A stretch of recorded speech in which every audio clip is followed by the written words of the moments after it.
지난 한 주간 이스라엘과 중동 소식입니다. 2월 6일 이란이 러시아-우크라이나 전쟁에 사용할 드론 6,000대를 생산할 수 있는 공장을 러시아에 건설하기로 했다고 월스트리트 저널이 보도했습니다. 매체는 이란 고위급 대표단이 지난달 초 러시아를 방문해 공장 부지를 살펴보고 건설을 추진하기 위한 세부 사항을 조율했다고 밝혔습니다. 이란은 지난해 러시아의 우크라이나를 타격할 드론 수백 대를 제공했다는 의혹을 받고 있으며 러시아는 이란제 드론을 활용해 우크라이나 전력망 등에 대한 공격을 계속하고 있습니다. 2월 8일 튀르키예와 시리아를 강타한 규모 7.8의 강진으로 사망자가 3만 명에 이르는 가운데 이스라엘이 튀르키예에 380명의 구조대를 보내고 시리아에도 원조를 결정했습니다. 이스라엘은 올리브가지라는 작전명으로 110명의 수색 구조대와 230명의 의사 및 간호사를 파병했고 17명의 생존자를 발견했습니다. 반면 시리아는 오랜 적대 관계를 유지해온 이스라엘의 지원을 거부하면서 수십 년간 시리아인을 살상해온 살인자에게 어떻게 도움을 요청할 수 있겠냐고 밝혔습니다. 같은 날 이란이 히브리어로 이스라엘에게 죽음을 이라는 문장이 쓰인 탄도미사일을 전시했습니다.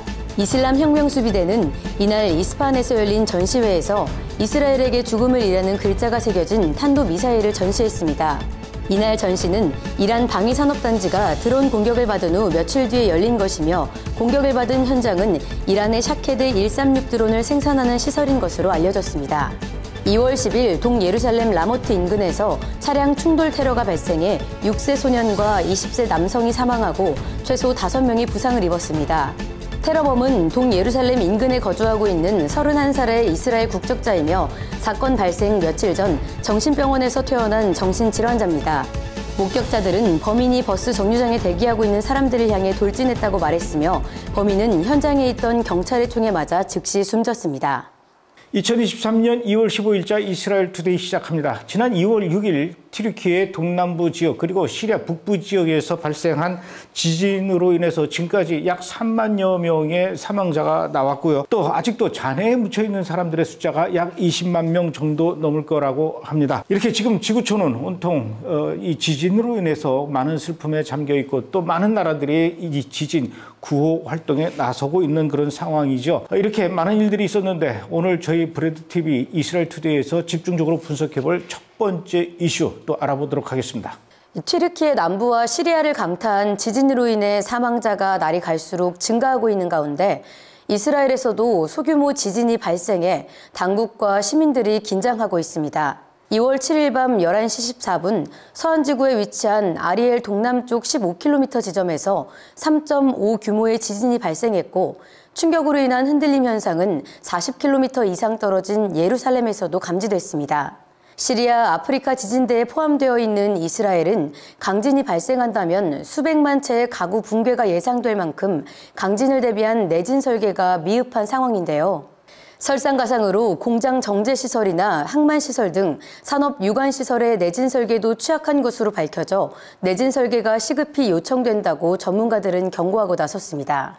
이번에 튀르키예와 시리아에서 발생한 지진 피해로 지금까지 약 3만 명 정도 이 사망자가 나왔다는 보도가 있어요. 이번 지진을 보면서 당사국은 물론이고 세계 많은 나라들이 이 지진에 대해서 또 많은 생각을 하고 대비책을 준비하는 그런 모습인데 그런 면에서 본다면 이스라엘도 아프리카 그리고 시리아의 지진대에 포함되어 있어서 굉장히 많은 걱정을 하고 있다, 염려를 하고 있다 이런 얘기를 하고 있더라고요. 어떻습니까? 이스라엘의 최대 중화학공업단지와 산업단지가 이제 직결된 지역이 하이파 항만이거든요. 근데 그 하이파 항만 역시 말씀하신 시리아 아프리카 지진 때 직접 노출되어 있습니다. 이게 사고가 발생하면 이제 엄청난 화학 물질과 산업 폐기물 유출이 발생할 수 있어 전문가들이 경고하고 있고요. 뿐만 아니라 시멘트 공장이 질비한 이제 라말 지역 역시 이제 4에서 80km 떨어졌거든요. 그 역시 이제 지진 때 직접 노출되어 있어서 요주의 대상이라고 합니다. 과거에도 이스라엘은 뭐 역사적으로 봤을 때 크고 작은 그런 지진들이 여러 번 일어났었어요. 예, BC 750년경에 대지진이 있었고요. AD 33년에 있었고 가장 최근의 대지진 중에 하나가 이제 1927년 6월 11일에 여리고에서 6.3도의 진도의 강진이 있었습니다. AD 33년이면 예수님 돌아가실 때 그 십자가에서 다이로 떠다고 고개를 탁 떨고 오실 때 막 천둥 번개가 치고 지진이 일어나고 그때 실제적으로 예루살렘에서 지진이 일어났었다라는 그런 기록이 남아 있어요. 그런 면에서 이스라엘의 지진 대비책 어느 정도로 좀 준비하고 있습니까? 아무래도 이제 오래된 도시다 보니까 지진에 취약한 건물들도 많이 있을 것 같은데. 예, 안 그래도 이제 지난 2005년에 이제 타마 38호 규제가 이제 통과돼 가지고요.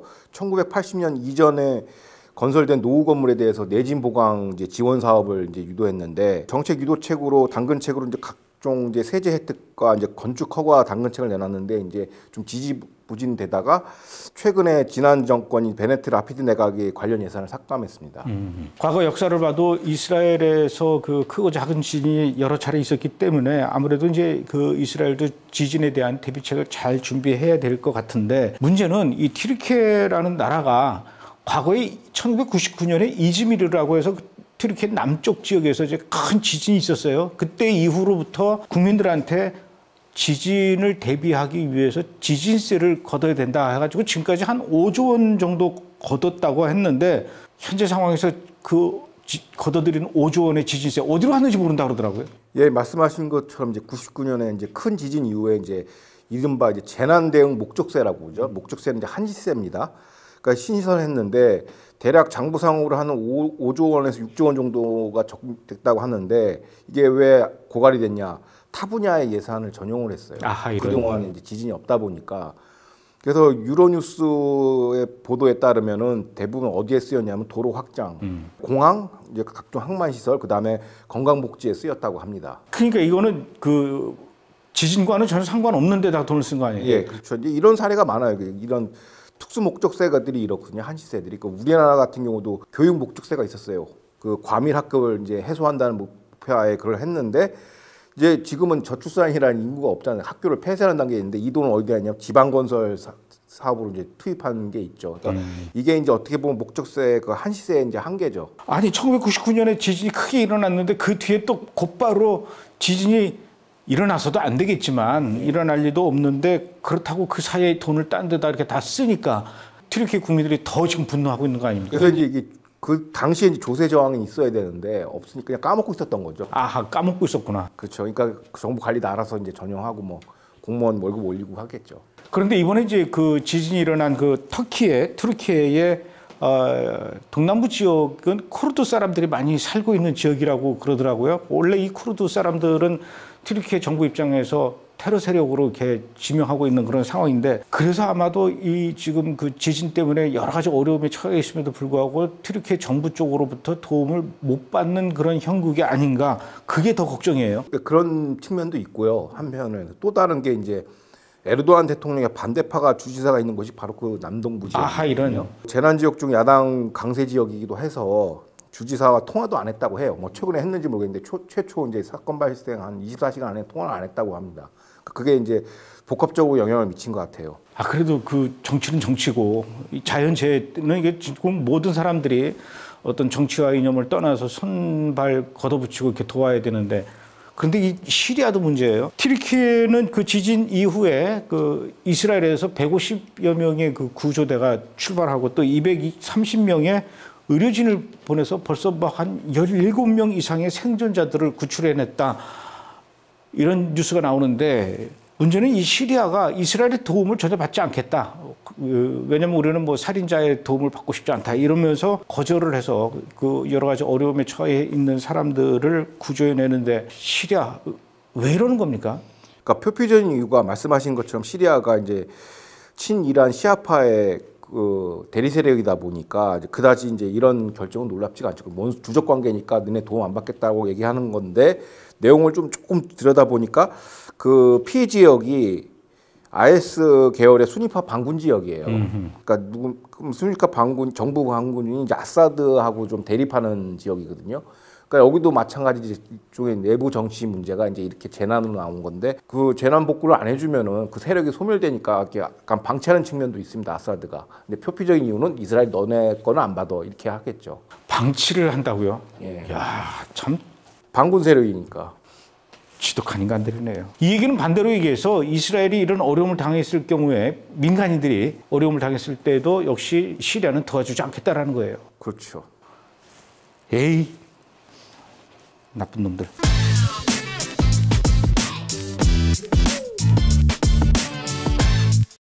두 번째 분석 이슈 알아보도록 하겠습니다. 카타르가 프랑스와 이탈리아와 함께 레바논 지중해 가스 시추 작업에 대한 3자 컨소시엄 계약을 체결했습니다. 이날 3사는 올 3분기에 시돈 해협 인근 카나 가스전에 위치한 해상블록 4와 9에서 석유와 가스를 탐사할 예정이라고 밝혔는데요. 문제의 해상블록 9의 남쪽 부분은 이전에 레바논과 이스라엘 간의 분쟁이 있었던 해역이며 미국의 중재와 헤즈볼라의 무력 협박으로 지난 10월 영유권 합의가 극적으로 타결된 바 있습니다. 레바논은 이번 유정 개발로 심각한 경제 위기에 빠진 자국 경제 상황을 역전시키는 데 도움이 되길 희망하고 있다고 전했습니다. 레바논 지중해 시추 사업을 이제 위해서 프랑스, 이탈리아, 카타르 이게 세 나라가 컨소시엄을 구성을 했어요. 이탈리아와 프랑스가 각각 35% 그리고 카타르는 30% 이렇게 했는데 레바논 앞바다인데 레바논은 없는 것 같아요. 지분이. 이제 그러면 이렇게 컨소시엄을 구성을 했으면 그 다음 단계는 어떻게 되는 겁니까? 그러니까 이제 레바논은 이제 땅을 제공했기 때문에 투자는 너네들이 해라 이런 개념이고요. 그래서 레바논 투자의 액수가 전혀 없고 그 다음 일정은 올 3분기 안에 이제 레바논 연안 해상 9블록에서 시추 작업을 위한 환경 조사에 들어간다고 합니다. 9블록은 총 면적이 1,749 평방 킬로미터고요. 레바논 남부 해안에서 한 80km 떨어진 곳이고요. 수심 한 1,700m로 알려져 있습니다. 그런데 이제 석유하고 가스 탐사를 하게 되는 이번에 그 레바논 지중해 유역 거기가 해상블록 4 그리고 해상블록 9 이 중에서 이제 해상블록 9가 이스라엘과 분쟁이 있었던 지역이에요. 그런데 이제 예전에 라피드 임시총리 때 이 지역을 레바논에 넘겨주는 것을 이제 합의를 해서 이제 본격적으로 지금 컨소시엄을 구성하고 이제 개발이 들어가는데 이거를 그냥 베냐민 네타냐후 새로운 총리가 그냥 두고 보는 겁니까? 예, 다시 그 당시의 기억을 이제 상기하자면 이제 문제의 유정 혹은 그 가스지대는 이제 미국의 중재와 헤즈볼라의 무력 도발 협박으로 이제 총선 직전인 지난 10월에 이제 영유권 합의가 타결됐죠. 그래서 해양 국경 협정에 따라서 이제 양국 이스라엘과 레바논은 이제 같이 탐사하는 조건을 이제 합의를 했어요. 근데 네타냐후는 당시에는 반대를 했죠. 다 아시다시피. 근데 그러면 이걸 계속 반대할 것이냐가 이제 질문의 핵심인데, 그 네타냐후는 이제 외교의 연속성 차원에서 이건 국가 간에 맺은 이제 그거니까 정권이 바뀌어서 엎어버리면은 이제 국가 간의 이제 약속이 이제 무용지물이 되죠. 아니 트럼프도 확 바꾸고 또 조 바이든도 확 바꾸고 우리나라도 뭐 원전 정책 같은 것도 확 바꾸고 그러잖아요. 이거는 그러니까 네타냐후가 이제 양질의 정치인이고 국가 지도자고 그러니까 국격이라는 걸 좀 생각하는 애들은 이제 그렇게 하고 그 전혀 생각 없는 바이든이나 뭐 있지 않습니까 몇몇 그런 사람들 막 뒤집죠. 손바닥 뒤집죠. 그러면 거래를 못 해요. 그래서 사우디가 이제 미국이랑 거래를 안 하는 거예요. 정권 바뀌면 또 어떻게 될지 모른다 이거죠. 공화당 집권했을 때 우리랑 좋았는데 민주당 집권하면 또 틀어지니까 너네들이랑 최소 10년 이상의 장기 프로젝트는 못해 이렇게 되거든요. 근데 이스라엘은 그래도 중동의 중심국가로서 주변국들하고 관계를 유지하기 때문에 장기 이 프로젝트를 하려면은 이런 걸 지켜줘야 되거든요. 일관성을. 그러니까 잘하는 것이죠. 그러니까 잘한다기보다는 어쩔 수 없는 거죠. 그러니까 그래서 이제 선거 기간에 굉장히 비판을 많이 했던 것이죠. 이번에 그 레바논 가스 유전 개발의 그 세 개 나라 프랑스, 이탈리아, 카타르 아주 분위기가 좋아요. 이렇게 되면 레바논한테 어떤 경제적 이득 얼마나 생기는 겁니까? 그러니까 최근에 이제 레바논이 과거 뉴스에서 계속 나왔지만 이제 외환 보유고가 크게 고갈돼 있고 도시 전체에 거쳐서 이제 수산 정전을 실시하는 등 에너지와 경제 상황이 굉장히 심각한 수준인데 이번 유전 개발로 이제 경제나 일정 부분 이제 숨통이 튈 것으로 이제 전문가들은 예상하고 있습니다. 그런데 문제는 레바논 경제를 살리는 게 아니라 레바논의 테러 조직 그 헤즈볼라의 배만 채우는 게 아닌가 뭐 이런 우려도 있고 또 그 컨소시엄을 했던 이탈리아, 프랑스 그리고 문제는 이제 카타르인데 이 카타르 같은 경우는 시아파 테러 자금의 본산이다 이렇게 알려져 있는데 이 카타르에 그 돈이 더 많이 들어가게 유입이 되면은 테러 자금을 더 많이 도와주는 거 아닙니까? 예, 안 그래도 이제 이스라엘 이제 전문가들은 방금 말씀하신 그 문제를 이제 경고해 왔죠. 이제 지중해 유전은 레바논 경제 회복보다는 사실상 레바논을 통치하는 헤즈볼라 테러 세력에게 재정 지원을 확대하는 거다라고 했고요. 그리고 카타르는 시아파 맹주인 이란의 어떻게 보면 위성 국가로 볼 수 있죠. 관련해서 이제 예루살렘 포스트는 카타르의 과거 전략을 이제 소개했는데요. 그 이른바 말씀하신 테러 금융의 본산으로서 과거에 팔레스타인 자치기구 하마스, 텔레반, 무슬림 형제단을 재정 지원을 해왔어요. 그래서 이런 거를 이제 우리가 염두에 둬야 되고. 그러면 이번 유전 개발에 카타르의 참여는 뭘 의미하느냐? 그러면 이번에 이제 컨소시엄의 참여는 사실상 테러 파이낸싱 총책인 카타르가 가스금융을 주도해서 헤즈볼라에게 이익 배분을 해주는 구조라고 볼 수 있습니다. 근데 이스라엘 입장에서는 어쨌든 그 자기네들과 이 해역 분쟁이 있었던 레바논, 이 레바논하고 그 이스라엘과 해역 분쟁이 있었던 그 자리에서 이탈리아와 프랑스와 카타르가 이렇게 그 가스 유전 개발을 해서 결국은 레바논을 도와주는 거, 이거 이스라엘 입장에서 어떻게 받아들일까요? 그러니까 이제 워낙 이제 비상식적인 행동들 주변에서 하니까 이제 일반론을 먼저 이제 설명해 드릴 것 같은데 일반적으로 분쟁 지역 에너지 개발은 정치적 타협이 중요합니다. 주변국들하고. 그래서 서로 지분 조정만 되면 진행하는 게 맞다고 보고요. 또 지중해 경제권 개발을 위해서 남부 유럽 국가들이 참여하는 거는 어쩔 수 없는 현상이에요. 근데 문제가 이제 카타르의 참여가 이제 이스라엘을 놀라게 한 것이죠. 이거 왜 그러냐면 말씀하신 그 4구역과 9구역 블록 지역이 원래는 누구한테 라이센싱을 줬냐면 프랑스의 토탈 회사와 이탈리아 그 정유회사 에니사 외에도 러시아의 2대 가스 기업인 노바테크한테 그걸 줬어요. 시추권을. 근데 지난 9월에 레바논 정부에 이거를 지분을 넘겼거든요. 그래서 그 자리에 이제 카타르가 치고 들어온 것입니다. 그래서 이게 이제 요주해야 할 포인트라고 생각합니다. 그런데 이런 상황에서 미국 정부가 레바논의 정규군의 월급을 대신 지급해 주기로 했다 이런 뉴스가 있어요. 아니 왜 미국 정부가 레바논의 정규군의 월급을 대신 지급해 주는 겁니까? 그러니까 현재 레바논 외환 보유고 고갈로 이제 경제난을 겪고 있기 때문에 이거 유엔을 통해서 7,200만 달러를 지원한다고 해요. 급여를 직접적으로. 이거에 대해서 비판이 많죠. 어디서 비판이 있는 겁니까? 그러니까 미국에서? 미국 내에서도 그렇고 이스라엘 내에서도 비판이 많죠. 왜냐하면 이제 본질이 그러니까 레바논이 경제가 이제 흔들려서 레바논을 지원하는 것은 문제가 없지만 레바논은 사실상 그 헤즈볼라가 실소유주 아닙니까? 그러니까 정부군도 마찬가지로 이거는 헤즈볼라의 그냥 정규 군복 입은 병력이라고 해서 꼭두각시라고 보고 있는 시각이 이제 일반론인데 그래서 현지 매체는 뭐라고 하냐면 바이든 행정부의 레바논 정규군 급여 지원은 사실상 미국 납세자가 헤즈볼라에게 간접 보조금을 준 거라고 이제 혹평을 하고 있습니다. 미국은 레바논 군을 지원해서 궁극적으로 헤즈볼라를 지원하는 것이죠. 그러니까 이제 무슨 얘기냐? 그럼 이게 왜 중요하냐면요. 레바논 정규군이 이스라엘군하고 붙을 수 있는 개연성이 있어요. 그래서 이제 이거를 이제 투트랙으로 가져가는 것이죠. 그 레바논 입장에서는. 그래서 좀 약간 요주의 대상이 뭐 말씀하신 것처럼 이제 문제에 앞서서 지난해 영유권 분쟁 타결, 그 다음에 러시아 컨소시엄 탈퇴, 그 카타르 들어온 거 그 중심엔 다 미국이 존재합니다. 그러니까 이게 뭐냐면 우리가 이제 과거 1년 전부터 방송하면서 이제 시아파 중심 뭐 질서 재편 뭐 이란 핵을 많이 다뤘지 않습니까? 근데 요번 사건을 계기로 이제 미국이 진짜 설계하는 이란 중심의 중동 질서 재편이 어떤 모습일까? 이제 요번에 큰 그림이 나온 거예요. 그러니까 실질적인 큰 그림이 뭐냐면 여기서 핵심 퍼즐이 레바논이에요. 그러니까 레바논을 헤즈볼라를 통해서 시아파 국가 연대의 에너지 금융 허브로 활용하는 것이죠.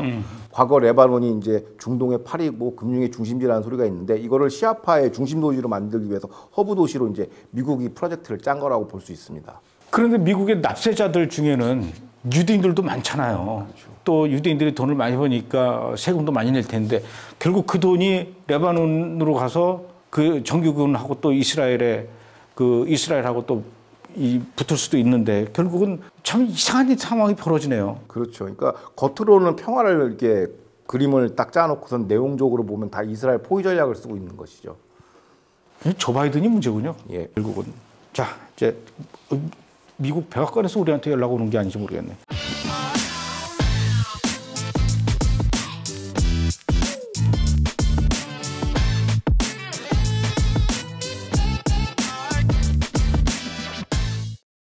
세 번째 이슈 알아보도록 하겠습니다. 이스라엘의 사법개혁을 반대하는 좌파 세력의 시위가 거세지고 있는 가운데 네타냐후 암살이라는 과격한 주장이 삽시간에 퍼지고 있습니다.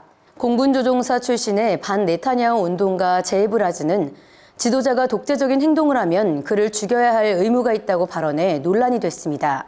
네타냐후의 사법개혁에 대해 해외 투자자들 역시 이스라엘 경제에 악영향을 미칠 것이라는 보고서를 남발하고 있는데요. 이에 대해 니르 바카트 경제부 장관은 이스라엘의 사법개혁이 이스라엘 경제에 아무런 영향을 미치지 못한다며 사법개혁의 필요성에 공감하고 정경분리 원칙을 강조했습니다. 앞뒤 내용을 잘 모르시는 분들을 위해서 우리 여러 번 얘기했지만 베냐민 네타냐후가 왜 이렇게 사법 개혁을 하려고 하는지, 그리고 이걸 반대하는 사람들은 또 왜 이렇게 반대하는지 뭐 설명이 길어지겠지만 짧게 한번 좀 설명을 해주시죠. 예, 현재 이스라엘 사법부 개혁의 논란의 본질은 이제 사법부의 권한의 범위를 두고선 야당과 이제 집권 여당인 네타냐후가 이제 분쟁 중에 있는데, 대립 중에 있는데, 반대자는 지금 상태로 현상 유지하자.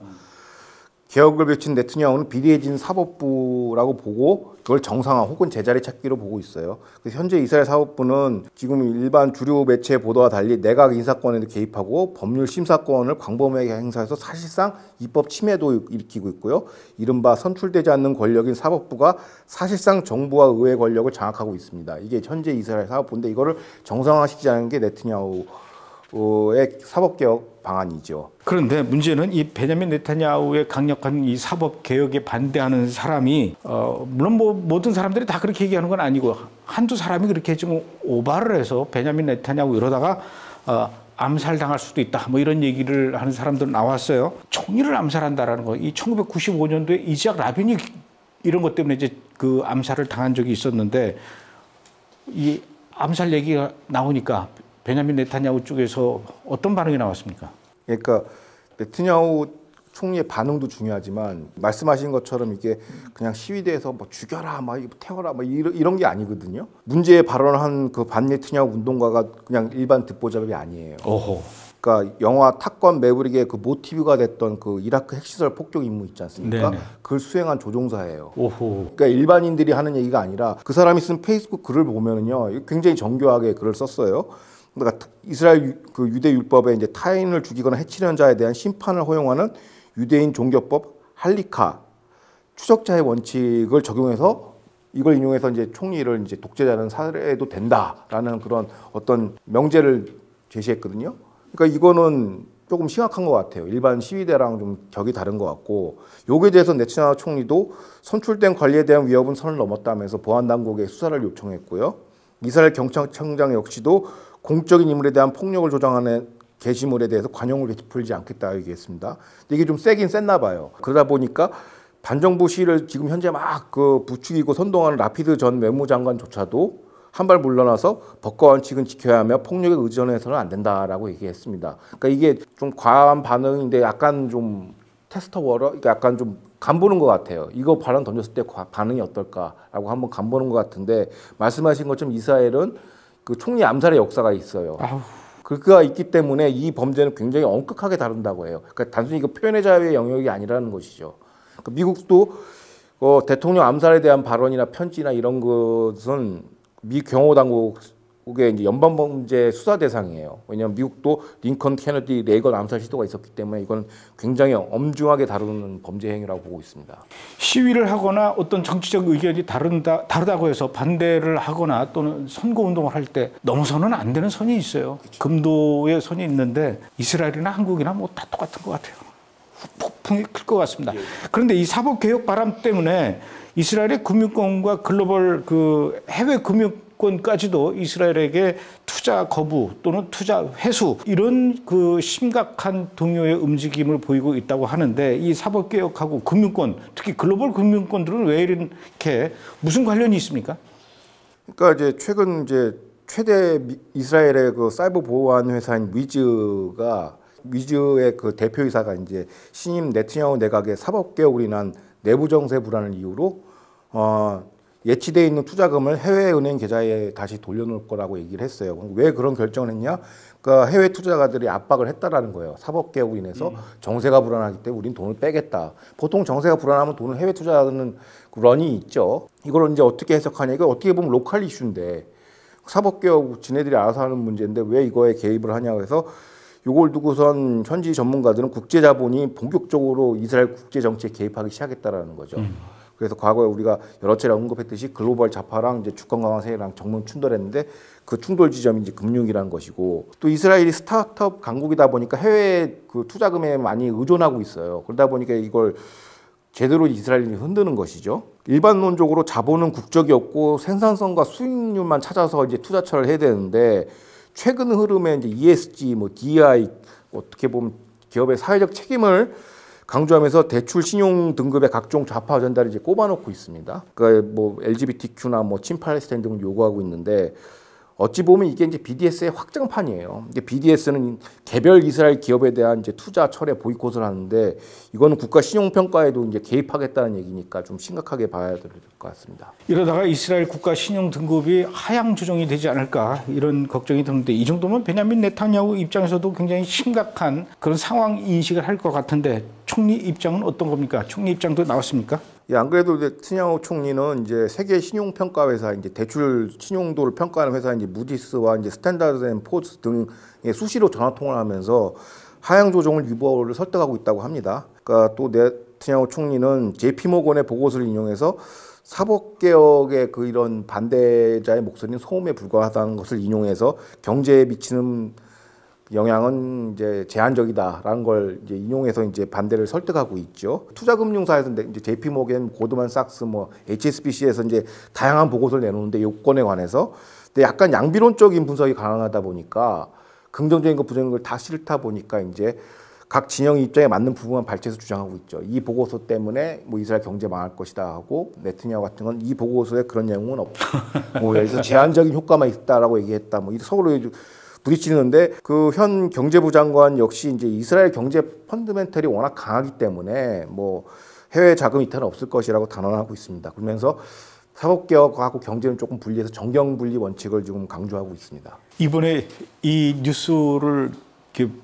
보면서 알게 된 사실인데 이스라엘에서는 그 IT 업계에 종사하는 엔지니어들은 주로 우파 성향을 보이고 있고 해외 투자를 담당하는 그런 그 금융권 사람들은 또 대부분 좌파 성향을 갖고 있다 이런 분석이 있더라고요. 그 왜 이렇게 또 나뉘는 겁니까? 그러니까 우리가 이제 항상 이스라엘 그 스타트업 강국 강조하지 않습니까? 매체에도 여러 번 이제 루포 기사가 나오는데, 그러니까 이스라엘 스타트업의 이제 수익 구조는 이래요. 대략 해외 투자가가 그러니까 이스라엘 국내 기술 벤처 기업에 투자를 해서 수익 창출을 어떻게 하냐?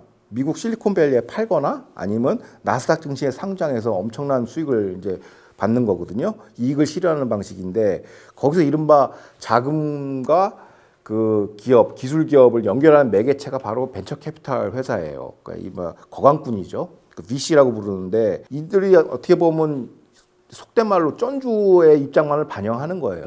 그 돈 쥐고 있는 투자가 큰 손들만 입장을 대변하고 있다 보니까 큰 손들 대부분이 뭐 블랙락도 그렇고 대부분이 좌편향입니다. 그러다 보니까 그들의 입장이 그대로 반영되는 거고 엔지니어들은 이제 현실에 사는 사람들이 있기 때문에 보수적일 수밖에 없죠. 우파적이고 사변적이지 않고 이제 그러다 보니까 이제 이런 노선의 차이가 나타난다고 보는 거고 그래서 이제 보수 지식인들 사이에서도 이제 글로벌 좌파 금융의 갑질이 막 사법개혁까지 끼어들고 하니까 좀 신물이 난다. 그래서 이제 우리도 이제 새로운 투자자를 찾아야 된다. 이제 글로벌 레프트 금융권 말고 아브라함 협정국인 이제 사우디 오일만에 우리도 새로운 투자자를 이제 모색 발굴을 해야 된다라고 얘기를 하고 있죠. 그래서 안 그래도 사우디 등 중동 오일마이는 지금 영국의 무슨 축구팀에도 막 엄청나게 지금 투자하고 있고 그다음에 골프 대회도 독자적으로 열고 하다 보니까 서로 윈윈이 될 수 있다라고 이제 얘기를 하고 있습니다. 참 운명이 얄궂네요. 그러니까 스타트업 엔지니어들, 개발자들은 주로 이제 우파적인 그런 생각을 갖고 있고 또 그 스타트업을 위해서 투자금을 끌어오는 사람들은 또 좌파적인 그런 성향을 갖고 있으니 좌파와 우파가 이렇게 분리되지 않고 잘 융합해서 하면 좋을 것 같은데 결국은 이제 거기에 또 이제 사우디아라비아 같은 그런 그 이 중동 오일머니가 또 많이 개입이 될 것 같네요. 예. 알겠습니다. 오늘은 여기까지 하죠. 예. 고맙습니다. 감사합니다.